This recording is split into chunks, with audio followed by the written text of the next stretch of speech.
할렐루야. 여호수아 8장 1절에서 2절 말씀 가지고 7전팔기의 신앙이란 말씀을 드리겠습니다. 제가 청소년 시절에 김일 선수 프로레슬링을 무척 즐겨 보았습니다. 김일 선수 박치기 전 국민이 기다리고 국민을 기쁘게 하여 주었습니다. 상대방 팀이 김일 선수 머리 이마를 장애로 나가서 의자를 들고 와서 이마를 공격합니다. 이마에 피가 흐릅니다. 링 한쪽 구석에서 고통스러워하고 있습니다. 상대방은 링의 높은 데 올라가서 뛰어내리며 김일 선수 이마를 자꾸 공격합니다. 그런데 공격하다 뛰어내릴 때 김일 선수가 한쪽으로 피하니까 자기가 크게 넘어졌습니다. 그때 김일 선수가 일어나서 상대방을 박치기로 모두 머리를 공격하여 다 넘어뜨리고 승리하는 모습을 보았습니다. 넘어졌다. 일어나지 못하면 패배하는 것입니다. 제가 어렸을 때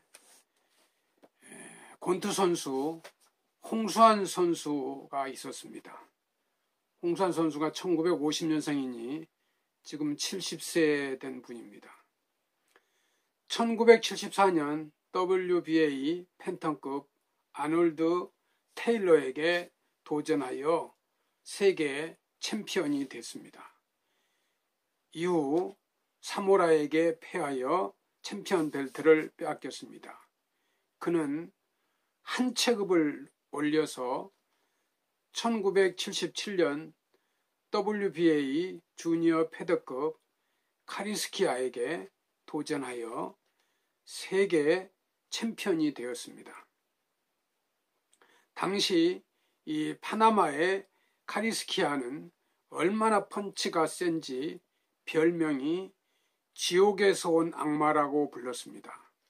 당시 일반적인 규칙은 다운을 3차례 당하면 TKO 패를 당했는데, 그런데 그때에는 다운을 무제한으로 허락하기로 합의하고 경기를 했습니다. 홍수환 선수는 이에 4번이나 다운을 당했습니다. 당시 온 동네 사람들이 TV 있는 집에 몰려서 보았는데 모두 친 경기라고 생각했었습니다. 그런데 3회전에 카라스키아를 KO로 눕히고 챔피언이 됐습니다. 이것을 사전 오기라고 합니다. 4번 넘어지고 5번 일어났다는 말입니다.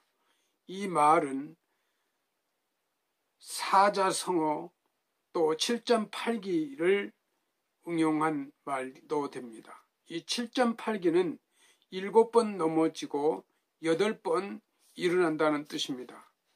우리의 신앙이 이 7.8기의 신앙이 되기를 바랍니다. 우리가 자주 실패하고 넘어지지만 계속 일어나는 신앙을 가져야 합니다. 이스라엘 백성이 애굽을 나와 광야를 지나면서 요단강을 건너 가나안 땅에 들어가게 되었을 때 난공불락 여리고성을 하나님의 능력으로 정복하게 됩니다. 여리고성 다음에 있는 성은 아이성이었습니다. 여호수아는 아이성에 정탐꾼을 보냈습니다. 그들이 돌아와서 아이성의 그 상태를 보고합니다. 너무 작은 성이니 모두 올라갈 것이 아니라 한 2-3천 명쯤만 올라가서 치게 해도 될 것이라고 보고를 했습니다. 그래서 3,000명 정도를 보냈습니다. 그들이 아이성을 공격하다가 수십 명이 죽게 되고 도망해 오다가 비탈길에서 전멸당하다시피 했습니다. 백성들의 마음은 물 녹듯이 녹았습니다. 여호수아는 분노하여 옷을 찢고 그 앞에 나아가 하나님께 부르짖었습니다. 하나님께 어찌하여 백성들을 요단강을 건너게 하여 아모리 사람들에게 죽게 하시려 하는지 차라리 요단강 저편에 있었으면 좋았을 것이라고 했습니다. 하나님은 이스라엘이 아이성에게 패하게 한 것이 이스라엘이 범죄했기 때문이라고 했습니다. 하나님이 여리고성을 정복하게 할 때 모든 전리품을 하나님의 곳간에 드리고 개인이 취하지 못하게 했는데 이것을 어겼다는 것입니다. 그래서 여호수아가 이스라엘 백성들을 모두 모으고 하나님 앞에서 제비를 뽑으니 아간이라는 사람이 뽑혔습니다. 아간이 신할산 외투 한 벌과 금 50세겔과 은 200세겔을 취하여 자기 장막 땅 속에 감추어 뒀던 것입니다. 여호수아와 백성들이 아간을 아골 골짜기에서 투석형을 시켰습니다. 국가이든 교회이든 가정이든 개인이든 실패했을 때 그 원인을 찾아 해결해야 합니다. 원인은 여러 관점에서 찾을 수 있지만 신앙적인 관점에서 찾아야 합니다. 하나님 앞에 무엇이 옳지 못했는지 생각해야 합니다. 요한계시록 2장 3절 5절의 말씀에 또 내가 참고 내 이름을 위하여 견디고 게으르지 아니한 것을 아노라. 그러나 너를 책망할 것이 있나니 너의 처음 사랑을 버렸느니라. 그러므로 어디서 떨어진 것을 생각하고 회개하여 처음 행위를 가지라고 했습니다. 영적인 원인을 찾아 정결케 할 때에 새롭게 날 수 있는 것입니다. 여호수아가 이스라엘 가운데서 실패의 원인을 찾아 제거한 다음에 하나님의 말씀이 임했습니다. 두려워 말라, 놀라지 말라, 군사를 다 거느리고 일어나 아이로 올라가라. 보라, 내가 아이 왕과 그 백성과 그 성읍과 그 땅을 다 내 손에 주었노라.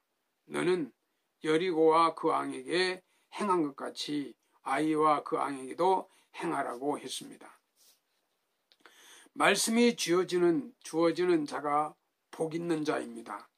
말씀의 통로가 있는 사람은 아무리 실패해도 절대로 아주 망하지 않습니다. 왕정시대 이 사울과 바울의 모습을 보면 둘 다 하나님이 왕으로 세웠고 둘 다 범죄했는데 왜 사울은 망하고 다윗은 흥했습니까? 이 사울과 다윗의 차이점이 많이 있지만 그 중에 하나는 사울에게는 주변에서 말씀을 공급해 줄 선지자가 없었습니다. 처음엔 사무엘이 있었지만 듣지 않으니까 사무엘도 그에게 더 이상 공급해 줄 수가 없었습니다. 다윗에게는 항상 주변에 말씀을 공급해 줄 선지자가 있었습니다. 사무엘, 나단, 갓 등의 선지자가 있었습니다. 넘어져도 말씀이 있으면 다시 일어날 수 있습니다. 저는 오뚜기 장난감을 좋아합니다. 오뚜기는 넘어졌다가 다시 일어납니다.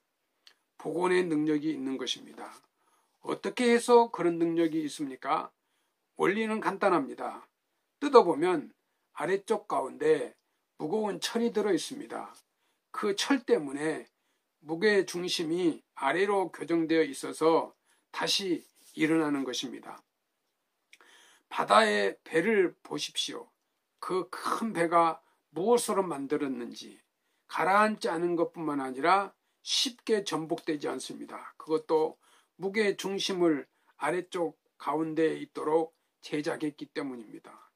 신앙인들에게 있어서 다시 일어서게 하는 그 무게의 중심의 역할을 하는 것이 하나님의 말씀입니다. 하나님의 말씀의 중심이 있어야 합니다. 인생에게 누구에게나 고난이 옵니다. 어떤 사람은 고난 때문에 실패하는 인생이 됩니다. 고난 때문에 좌절하고 인생이 파괴되고 배교하고 자살하는 사람까지 있습니다. 그러나 고난이 유익이 된 사람들도 있습니다. 다윗은 고난당한 것이 내게 유익이라 주의 율례를 배우게 되었나이다. 주의 입의 법이 내게는 천천 금은보다 승하니이다 라고 했습니다. 시편 119편 71절 72절 말씀입니다. 욥은 고백합니다. 나의 가는 길을 오직 그가 아시나니 그가 나를 단련하신 후에는 내가 정금같이 나오리라. 욥은 모든 고난이 극복되고 배로 복을 받습니다. 고난 가운데서 말씀을 붙들고 일어서야 합니다. 우리에게는 모든 것이 합력하여 선을 이룬다고 했습니다. 하나님은 우리에게 함께 하실 것이니 두려워 말라고 했습니다. 성도 여러분, 하나님 앞에서 능치 못할 일이 없다고 했습니다. 아무리 실패해서도 하나님 말씀 의지하고 다시 일어나 승리하는 백석교회 성도 여러분이 되시기를 축원합니다. 감사합니다.